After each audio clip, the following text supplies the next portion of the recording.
ओम शांति। आज हम 12 अप्रैल 2023 बाबा की मुरली सुनेंगे। सबसे पहले देखते हैं मुख्य बिंदु।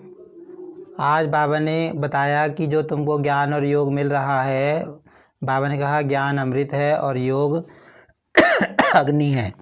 तो बाबा ने कहा इस योग अग्नि से तुम्हारे जन्म जन्मांतर के पाप कट जाते हैं, तुम पावन बन जाते हो और तुम्हारे जो है 21 जन्मों के लिए सब दुख दर्द दूर हो जाएंगे। बाबा ने बताया कि भक्ति जो आत्माएं करती हैं उससे उनको जीवन मुक्ति का रस नहीं मिलता। बाबा ने कहा ये ज्ञान से ही जीवन मुक्ति का रस मिलता है। जीवन मुक्ति का मतलब क्या होता है कि जीवन में भी हैं लेकिन सुख में हैं। तो बाबा कहते हैं वो बाबा के बच्चों को ही जीवन मुक्ति मिलती है, माना आत्माएं सतयुग में जाके सुख भोगती हैं।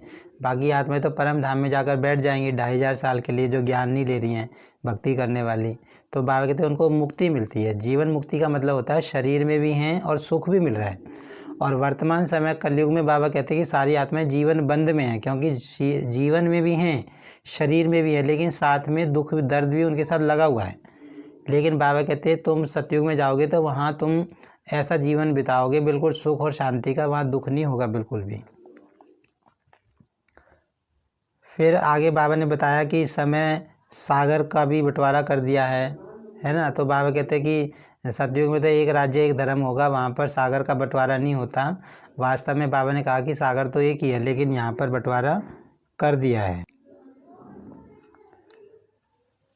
आगे बाबा ने आज बताया है कि किसी को जब तुम ज्ञान दो तो उनको ये बात बताओ कि परमात्मा धरती पर आए हैं और वो आकर ब्रह्मा के द्वारा ब्राह्मणों की रचना करते हैं। और ब्राह्मण जो हैं इस समय हम हैं और हम ब्रह्मा मुख वंशावली हैं।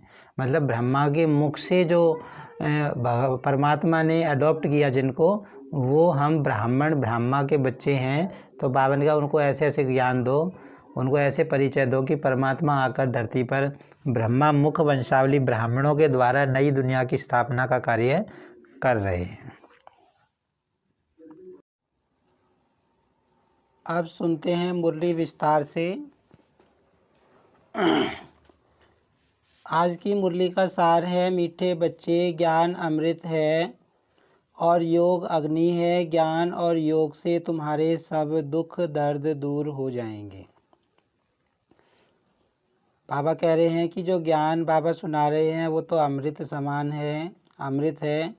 और जो बाबा योग सिखाते हैं वो योग अग्नि है, जिससे हमारे पाप कटते हैं। हम बाबा को याद करते हैं तो योग अग्नि से हमारे पाप कटते हैं। तो बाबा कहते हैं ये ज्ञान और योग जो तुमको मिल रहा है, इससे तुम्हारे सारे दुख दर्द दूर हो जाते हैं। आज की मुरली में प्रश्न है, कौन सा रस ज्ञान से प्राप्त होता है, भक्ति से नहीं? उत्तर है जीवन मुक्ति का रस। भक्ति से किसी को भी जीवन मुक्ति का रस नहीं मिल सकता। बाप जब आते हैं तो बच्चों को जो डायरेक्शन देते वही ज्ञान है, उसी पर चलने से स्वर्ग की राजाई मिल जाती है।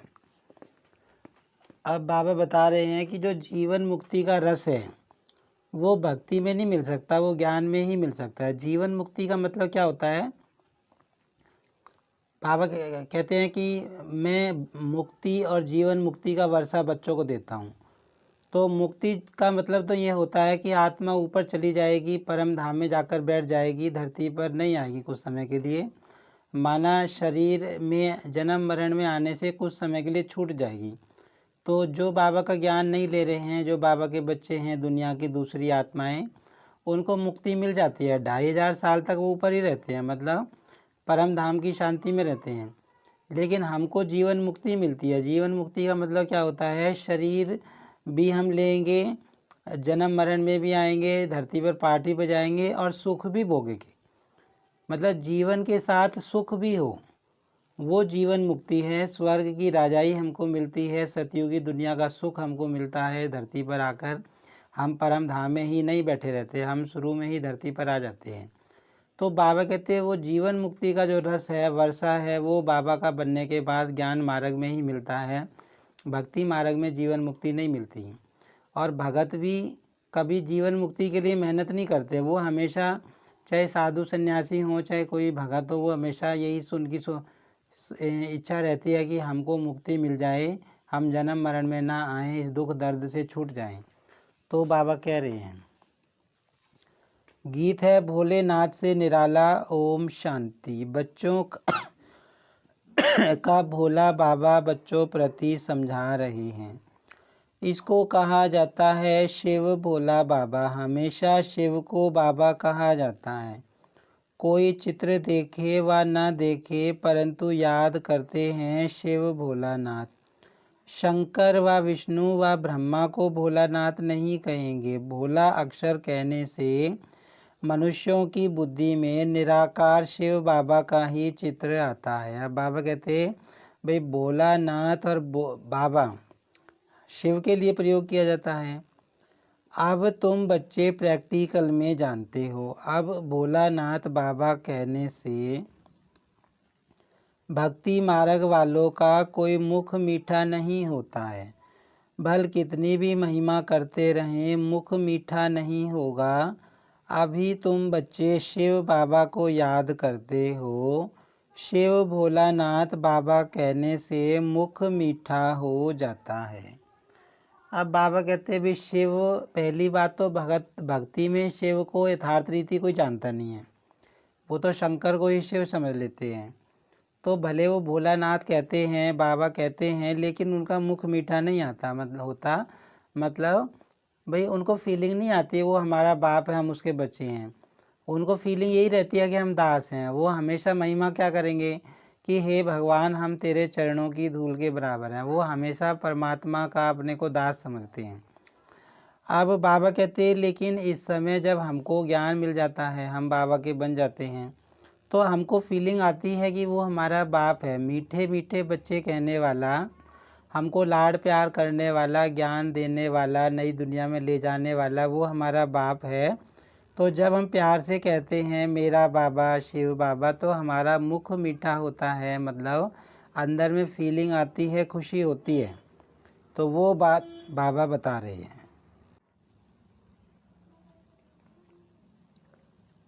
शिव बाबा हमको पढ़ाकर स्वर्ग का मालिक बनाते हैं। बाबा कहने से बच्चों को प्रॉपर्टी भी ज़रूर याद पड़ती है। तुम बच्चे जानते हो वही शिव बाबा है। मनुष्य सृष्टि का बीज रूप भी उनको कहा जाता है। अब बाबा कह रहे हैं कि जब तुम मुझे याद करते हो तो तुम्हारी बुद्धि में क्या आता है कि हमको बाबा से वर्षा भी मिलना है। वर्षे की भी बाबा कहते हैं तुम्हें याद आती है। झाड़ का एक ही बीज होता है, तो मनुष्य सृष्टि रूपी झाड़ का भी वह एक बीज है जिससे फिर मनुष्य सृष्टि रची जाती है। अब बाबा बता रहे हैं कि जो मनुष्य सृष्टि है, ये जो मनुष्य सृष्टि रूपी वृक्ष है, इसका मैं बीज हूँ। बीज एक ही होता है क्योंकि बाप हो गया ना, बाकी सब हुए उनके बच्चे। भक्तों का भगवान बाप एक है। भगत याद करते हैं भगवान को परंतु पूरा जानते नहीं हैं, यह भी ड्रामा में नूंद है। अब भगत तो भाई याद तो सब करते हैं, पूरी दुनिया की आत्माएं भगवान को कोई ना कोई थोड़ा बहुत तो मानती ही हैं, और कुछ नौंदा भगत भी होते हैं जो भगवान के लिए बहुत भक्ति करते हैं। लेकिन यथार्थ परिचय परमात्मा कौन है, भगवान कौन है, उससे हमें क्या मिलने वाला है, उसका कर्तव्य क्या है, वो कब आता है कब नहीं आता, ये सारी चीज़ें यथार्थ रीति में जी जानते नहीं हैं। बाबा कहते हैं, और बाबा कहते ये भी ड्रामा में नूंद है। भाई जब नहीं जानेंगे तभी तो परमात्मा आकर अपने बारे में बताते हैं सारा ज्ञान। बाबा कहते ये आप भूल जो करते हो तो फिर मैं आगे अभूल बनाता हूँ, सारा ज्ञान देता हूँ। बच्चों को इस ज्ञान और योग बल से सदा सुखी बनाए मैं छिप जाता हूँ। ज्ञान सागर भी एक ही है। अब बाबा कहते मैं तुमको ज्ञान दूंगा, नई दुनिया में भेज दूंगा, फिर मैं छिप जाऊंगा, माना बाबा तो परम धाम में जाके बैठ जाएंगे।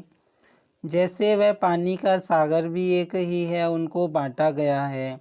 यह है इंडिया का सागर या फलाने का सागर, वास्तव में सागर एक ही है। सतयुग में इस सागर को बांट नहीं सकते।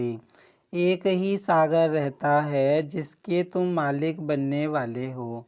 वहाँ इतने खंड थोड़े ही रहते हैं, एक बाप की एक राजधानी रहती है। अब बाबा कहते हैं कि जैसे वो पानी का सागर है, ऐसे मैं भी ज्ञान का सागर हूँ। फिर बाबा बताते हैं कि भाई जैसे सागर तो एक ही है, इस धरती पर सागर एक ही है, लेकिन सब देशों ने उस पर अपनी सीमाएं बना ली हैं, उसको भी खंडों में विभाजित कर दिया है। बाबा कहते हैं वास्तव में सागर एक ही है। फिर बाबा कहते हैं सतयुग में जब आएगी दुनिया, तो सतयुग की दुनिया में सागर के इतने खंड नहीं बनाए जाएंगे। वहाँ तो एक छत्र राज्य होता है, एक बाप की राजधानी जो स्थापन करके बाबा जाते हैं वही होती है। तो वहाँ बाबा कहते हैं वहाँ ऐसे नहीं होएगा कि ये धरती मेरी है, ये फलाने देश की है। वहाँ एक राजा का राज रहेगा, वहाँ विभाजन नहीं होगा। बाबा कहते हैं ना धरती पर विभाजन होगा, और ना ही बाबा कहते वहाँ पर सागर पानी और हवा का भी बंटवारा नहीं होगा। यहाँ तो हवा का भी बंटवारा हो गया है कि तुम मेरी आकाश में नहीं आ सकते, हवाई जहाज दूसरे देश में बिना परमिशन के नहीं जा सकता। इसी भारत पर वर्ल्ड ऑलमाइटी अथॉरिटी का एक ही राज्य था। देवी देवताओं के राज्य को भगवान भगवती का राज्य भी कहते हैं। देवी देवताओं के राज्य को बाबा कहते हैं भगवान भगवती का राज क्यों कहते हैं? भगवान भगवती का यहाँ मतलब है भाग्यवान भाग्यवती, क्योंकि परमात्मा का ज्ञान लेके भाग्यवान बन जाते हैं ना वो। विलायत वाले गॉड गॉडेज कहते हैं, परंतु जानते नहीं हैं कि वह कब राज्य करते थे, कैसे राज्य पाया। अब विलायत वाले विदेश भी कहते तो हैं कि भाई भारत पर देवी देवताओं का राज था कभी, लेकिन उनको भी पता नहीं कि भाई किस टाइम था और कैसे वे आए। ज्ञान सागर एक बाप है, वही ज्ञान से सबकी सद्गति करते हैं। अब तुम बच्चे जानते हो हमारे सामने ज्ञान सागर बैठा है, उनसे ज्ञान गंगाएं निकल सारे विश्व को सद्गति देती हैं। इसको ज्ञान अमृत भी कहते हैं। अब बाबा बता रहे हैं कि अब तुम्हारी बुद्धि में क्या आया है कि परमात्मा ज्ञान सागर तुम्हारे सामने बैठा है। फिर जैसे कि कल बाबा ने बताया था कि ज्ञान सागर बाबा जब आते हैं तो माताओं पर ज्ञान का कलश रखते हैं, वो गौ माताएं बनती हैं, तो उनके मुख से ज्ञान गंगा बहती है। बाबा हमेशा बताते हैं कि पानी की गंगा नहीं है, ज्ञान गंगाएं हैं, जो बाबा के बच्चे हैं, बहनें हैं या भाई हैं, जो परमात्मा का ज्ञान दूसरी आत्माओं को सुनाकर पावन बनाते हैं। तो बाबा कहते हैं ये ज्ञान अमृत है। अमृत शब्द से ही फिर पुजारी लोग चरण धोकर वह अमृत बनाए पीते हैं, है ना। भक्ति मार्ग में क्या होंगे, चरणों को धो के मूर्ति की, फिर उसका अमृत बनाकर सब भक्तों को बांटते हैं और खुद भी पीते हैं। ज्ञान अमृत उसको समझते हैं।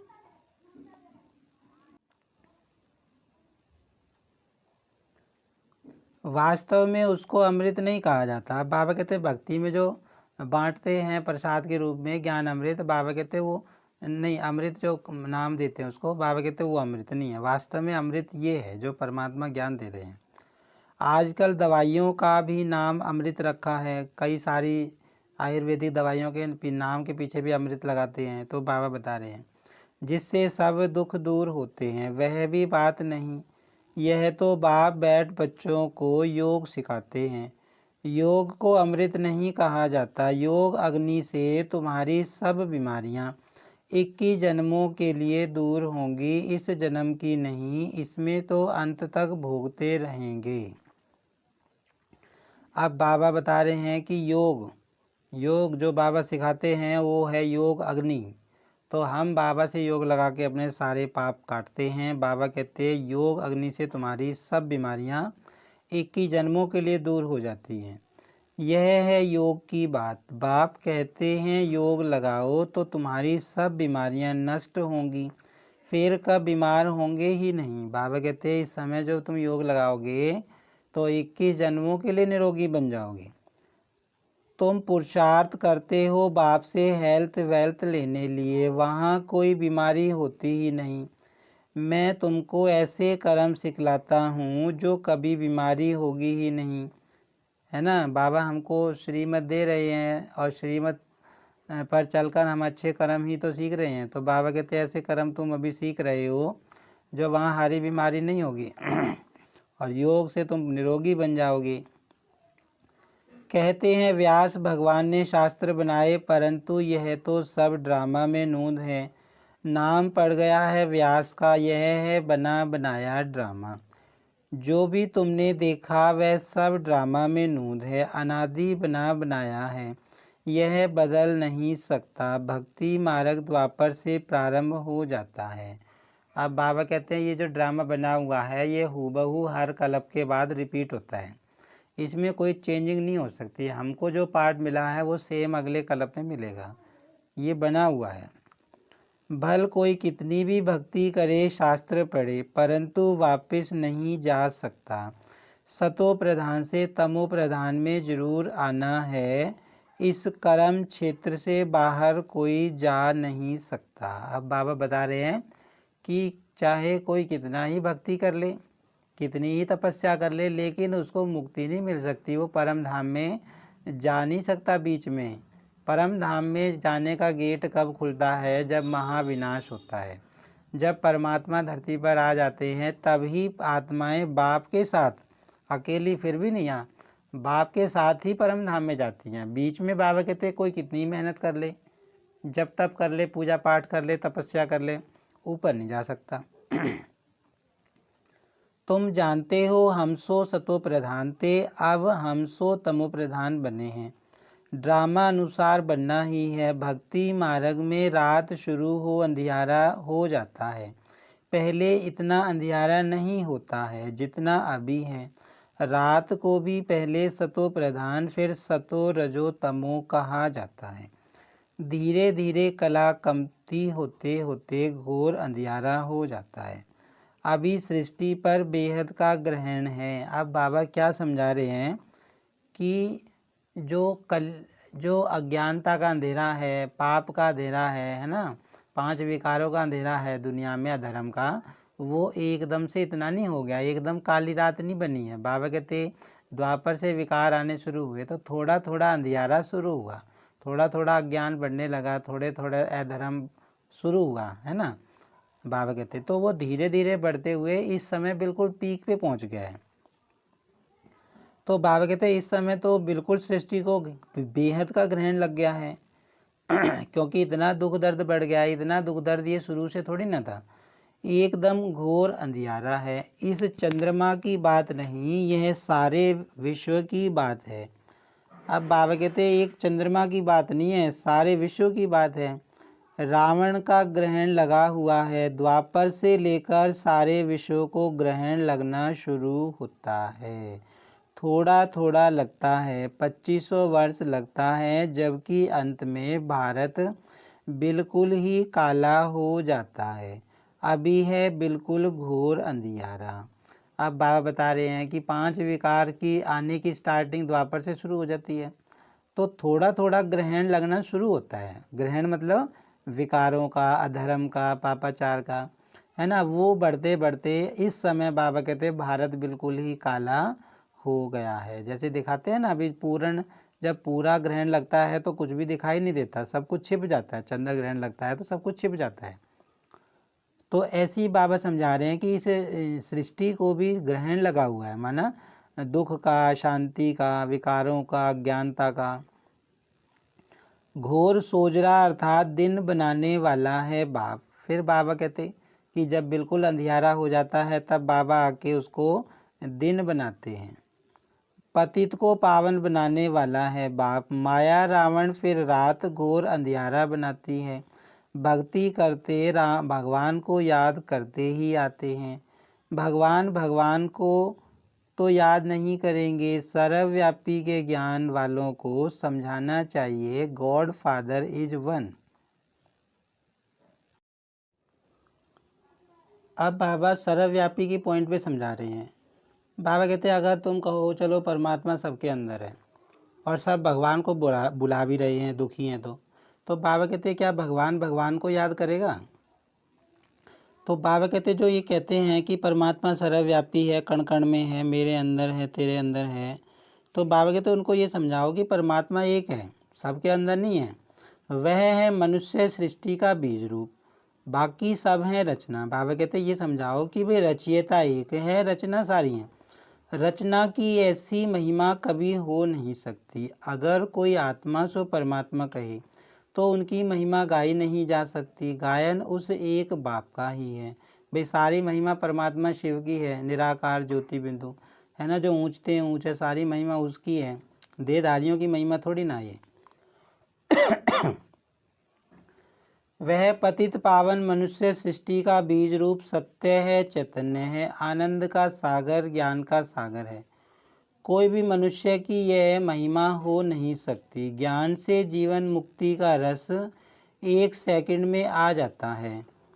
भगवानुवाच गीता में है ना, यज्ञ तप तीर्थ आदि करना, वेद शास्त्र पढ़ना, यह सब भक्ति मार्ग हैं।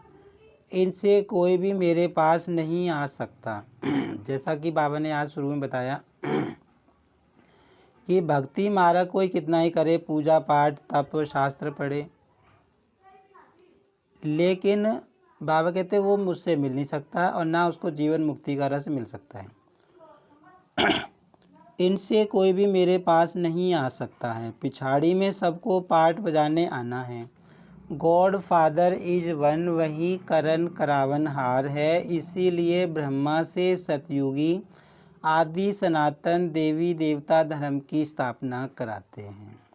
तो बाबा कहते मैं तो करण करावनहार हूँ, आता हूँ धरती पे, तो आदि सनातन देवी देवता धर्म की स्थापना ब्रह्मा के द्वारा कराता हूँ। मनुष्य को करण करावनहार नहीं कहेंगे, गॉड को ही क्रिएटर डायरेक्टर कहा जाता है। बच्चों को डायरेक्शन देते रहते हैं, डायरेक्शन को ज्ञान कहा जाता है। तुम बच्चों को खुद बैठ समझाते हैं। आत्मा इन आँखों से देखती है, भ्रकुटी के बीच में रहती है, मुख से बोलती है। परम पिता परमात्मा भी जब आए तब तो मुख से ज्ञान सुनाए। अब बाबा कहते हैं आत्मा भ्रकुटी के बीच में रह के सब काम करती है, देखती भी है। इसी तरह बाबा कहते हैं जब मैं आता हूँ तो मैं भी भ्रकुटी के बीच में ही बैठता हूँ और मुख से ज्ञान सुनाता हूँ। कहते हैं मैं इस रथ में रथी हो बैठा हूँ, तुमको सहज राजयोग सिखलाता हूँ, तुम राज ऋषि हो। ऐसा कोई मनुष्य नहीं जो कहे कि हे लाडले बच्चे तुम राज ऋषि हो। हैं बाबा कहते जो बातें मैं बोलता हूँ ऐसा कोई तो नहीं बोल सकता। भाई ऐसे कोई कह सकता है कि हे लाडले बच्चे तुम राज ऋषि हो, मैं तुम्हारा बाप हूँ, लेने आया हूँ। सिवाय बाप के कोई की ताकत नहीं बात करने की। बाप ही कहते हैं हे बच्चे, इनकी आत्मा भी सुनती है, इनको भी कहते हैं हे बच्चे तुम राज ऋषि हो, तुमको राजाई के लिए हमें शिक्षा देनी है। 5000 वर्ष पहले मैंने तुमको शिक्षा दी थी, हर 5000 वर्ष बाद हम शिक्षा देने आते हैं। अब बाबा कहते जब मैं ये बोलता हूँ कि मैं तुम्हें राजयोग सिखा रहा हूँ, 5000 साल पहले भी मैंने सिखाया था, अब फिर आया हूँ, तो बाबा कहते इसकी आत्मा भी सुनती है, माना ब्रह्मा बाबा की आत्मा भी सुनती है। वो भी तो पुरुषार्थ करते थे ना। ऐसे कोई साधु संत आदि कह ना सके। बाबा कहते ऐसे वर्डिंग साधु सन्यासी तो नहीं कर सकता। बाप ही समझाते हैं, उनको खिवैया भी कहते हैं। बरोबर तुमको विषय सागर से निकाल क्षीर सागर में ले जाते हैं। तुम बड़े आराम से बैठे रहेंगे। अब तुम जानते हो, बाप कहते हैं मैं ब्रह्मा तन में प्रवेश करता हूँ। फिर यह ब्रह्मा सरस्वती विष्णु का रूप बनते हैं। तुम विष्णुपुरी के मालिक बनते हो ना, यह हैं गुप्त बातें। तुम बच्चे ही जानो और न जाने कोई। पहले पहले जब कोई आते हैं तो उनको समझाना चाहिए गॉड फादर इज वन, तो ज़रूर बाकी इतने सब उनके बच्चे ठहरे। परम पिता परमात्मा एक ही है, वह है मनुष्य सृष्टि का बीज रूप, सभी भक्तों का भगवान, सबको सुख देते हैं। तो बाबा कहते जब कोई भी नया आता है तुम्हारे पास तो उनको क्या बताओ कि परमात्मा एक है, गॉड एक है ना, बाकी सब बच्चे हैं। सभी भक्तों को का भगवान सबको सुख देते हैं। यहाँ कलयुग में तो बहुत दुखी हैं। मनुष्य त्राही त्राही करते रहते हैं। सतयुग में दुख की बात नहीं, यहाँ तो सारी दुनिया में ढेर भगत हैं। यह मंदिर मस्जिद आदि सब भक्ति मार्ग की सामग्री हैं, सतयुग में ये होते नहीं। अब बाबा बता रहे हैं कि भाई जितना दुख इस समय है, आत्माएं त्राही त्राही कर रही हैं, सब दुखी हैं बेचारे, है ना। तो बाबा कहते इतना दुख सतयुग में थोड़ी होगा। और बाबा कहते जो मंदिर मस्जिद हैं ये सब भक्ति मार्ग की सामग्री भी सतयुग में नहीं होगी। वह है भक्ति कल्ट, यह है ज्ञान कल्ट। जब रात शुरू होती है तो पहले पहले सोमनाथ का मंदिर बनाते हैं। बाबा कहते रात शुरू होती है मतलब अज्ञानता की रात, मतलब द्वापर से स्टार्ट होती है, तो सबसे पहले सोमनाथ का मंदिर ही तो बनता है, शिव बाबा का। सबसे पहला मंदिर शिव का बनता है, जो राजा विक्रमादित्य ब्रह्मा बाबा ही बनाते हैं, बहुत सोना लगाते हैं उसमें। तो तुम्हारे पास जब कोई आते हैं तो पहले पहले उन्हें समझाओ कि गॉड फादर इज वन। बाबा कहते हैं उन्हें क्या समझाओ, भाई परमात्मा एक है, भगवान एक है। भारत में ही गाते हैं तुम मात पिता, यह है मदर फादर कंट्री। जगत अम्बा जगत पिता दोनों हैं, दिलवाड़ा मंदिर भी एक्यूरेट बना हुआ है। लक्ष्मी नारायण का चित्र मंदिरों में एक्यूरेट बना हुआ है, लेकिन ओरिजिनल चित्र तो निकाल ना सकें, कोई एक्टर का ही चित्र ले फिर बनाते हैं। अब बाबा बता रहे हैं कि सतयुग में लक्ष्मी नारायण जैसे दिखाई देंगे, हूबहू उनका ऐसा चित्र इस समय नहीं बना सकते, क्योंकि किसी ने देखा थोड़ी ना लक्ष्मी नारायण को। अब बाबा ने भी लक्ष्मी नारायण की जो फ़ोटो बनवाई हैं वो भी ज्ञान के आधार पर बता बता कर बनवाई हैं। तो बाबा कहते हैं मंदिरों में मूर्तियां हैं, फ़ोटो हैं, बाबा कहते हैं वो किसी एक्टर की फ़ोटो लेके बना देते हैं या तो, है ना। जैसे रामायण हुई, रामायण में अरुण गोविल ने राम का पाठ बजाया, तो उनकी फ़ोटो से राम की फ़ोटो कितनी बिकती थी। सीता का रोल जिसने निभाया, सीता की फ़ोटो, उनकी फ़ोटो कितनी बिकती थी। तो बाबा कहते हैं एक्यूरेट चित्र नहीं निकाल सकते। फिर बाबा कहते हैं उन्होंने तो राज्य किया सतयुग में, मनुष्य कहते भी हैं सतयुग में लक्ष्मी नारायण का राज्य था। लक्ष्मी नारायण के बचपन की कोई हिस्ट्री है नहीं, राधे कृष्ण की है। श्री कृष्ण जन्माष्टमी मनाते हैं, फिर नारायण अष्टमी कहाँ गई। श्री कृष्ण को फिर द्वापर में ले गए हैं। अब बाबा एक बात समझाते हैं कि राधे कृष्ण का हमेशा बचपन दिखाया है, उनकी अष्टमी भी मतलब जन्म भी दिखाते हैं, लेकिन भाई नारायण का तो कुछ नहीं दिखाते बचपन का। वो इसलिए क्योंकि जो लक्ष्मी नारायण होते हैं वो स्वयंवर के बाद से पहले राधे कृष्ण ही तो होते हैं। बाबा कहते हैं राधा कृष्ण का स्वयंवर के बाद नाम चेंज हो जाता है, तो उनका बचपन और उनका बचपन सेम है।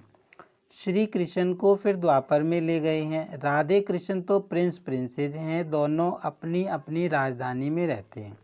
जरूर स्वयंवर हुआ होगा तब राजगद्दी पर बैठे होंगे। राधे कृष्ण का राज्य तो है नहीं, सूर्यवंशी और चंद्रवंशी घराना है। चंद्रवंशी में तो सूर्यवंशी कृष्ण आ न सके, बड़े मूंझ गए हैं। तो पहले पहले समझाना है गॉड फादर एक है। अब बाबा बता रहे हैं कि राधे कृष्ण थे सतयुग में ही, लेकिन वो अलग अलग राज्य में थे, प्रिंस प्रिंसेस।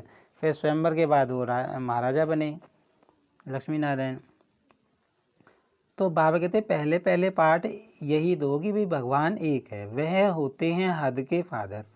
स्त्री रची, फिर स्त्री से बच्चे पैदा किए, स्त्री को अडॉप्ट किया, जन्म नहीं दिया।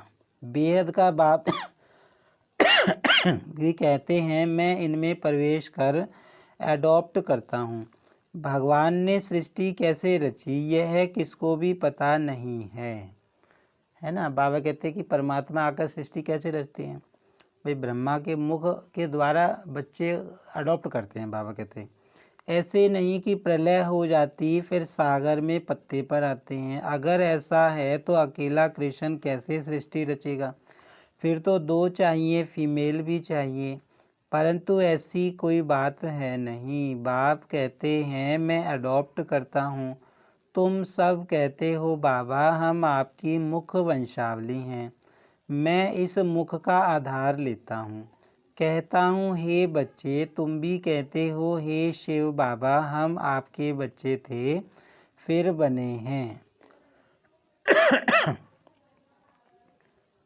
अब बाबा समझा रहे हैं कि भाई भगवान जब आते हैं तो मुख के द्वारा, ब्रह्मा मुख के द्वारा आप सृष्टि रचते हैं, मतलब बच्चों को अडॉप्ट करते हैं। बाप कहते हैं तुम बच्चों के लिए मैंने बैकुंठ की सौगात लाई है, तुम यहाँ बैठे हो स्वर्ग का मालिक बनने लिए। यह राजयोग है, राजाई स्थापन हो रही है। और प्रिसेप्टर ऐसे नहीं कहेंगे कि मैं क्रिश्चियन राजाई स्थापन करता हूँ व सिख राजाई स्थापन करता हूँ। नहीं, तुम नई दुनिया में राजाई लेने लिए शिक्षा पा रहे हो। यह वंडर है ना। गॉड फादर है स्वर्ग का रचयिता, तो जरूर उनसे हमको स्वर्ग की राजाई पाने का हक है ना।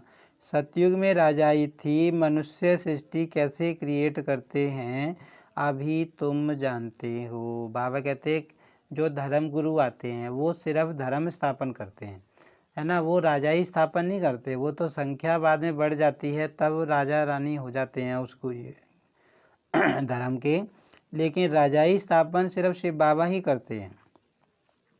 भगवानुवाच यह है हमारे मुख वंशावली, बाकी सभी हैं रावण की कुख वंशावली। वह ब्राह्मण कुख वंशावली, तुम ब्राह्मण मुख वंशावली हो। तुम समझा सकते हो ब्रह्मा की औलाद जरूर ब्राह्मण ठहरे ना। ब्रह्मा है प्रजापिता ब्रह्मा, तो उनकी संतान भी ब्राह्मण ठहरे। ब्राह्मण के बच्चे ब्राह्मण होते हैं ना। तुम हो ब्रह्मा की सच्ची औलाद ब्राह्मण।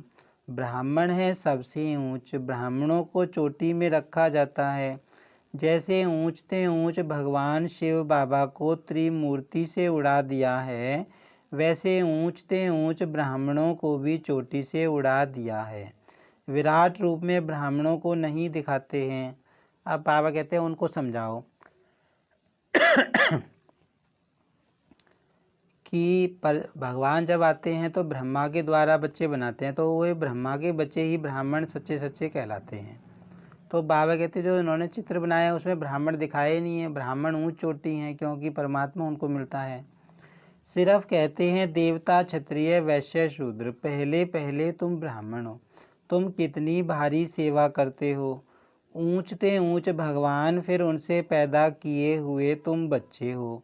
शिव बाबा तो नई सृष्टि पर आते नहीं, तुम आते हो। शिव बाबा कहते हैं मैं तुमको राज्य देता हूँ, फिर मेरा नाम ही गुम हो जाता है, मैं छिप जाता हूँ। मैंने क्या किया, कैसे सृष्टि रची, यह कोई नहीं जानते। अब नया कोई आता है तो जास्ती माथा नहीं मारना है। पहले पहले परिचय देना है बाप का। वह है स्वर्ग का रचयिता, देवताएं स्वर्ग के मालिक थे। फिर 84 जन्म लेते लेते अब वह शूद्र वर्ण में हैं, फिर उनको ब्राह्मण बनाते हैं। वर्ण भी है ना, विराट रूप का चित्र भी है। ब्राह्मणों की चोटी के आगे शिव भी जरूर देना है।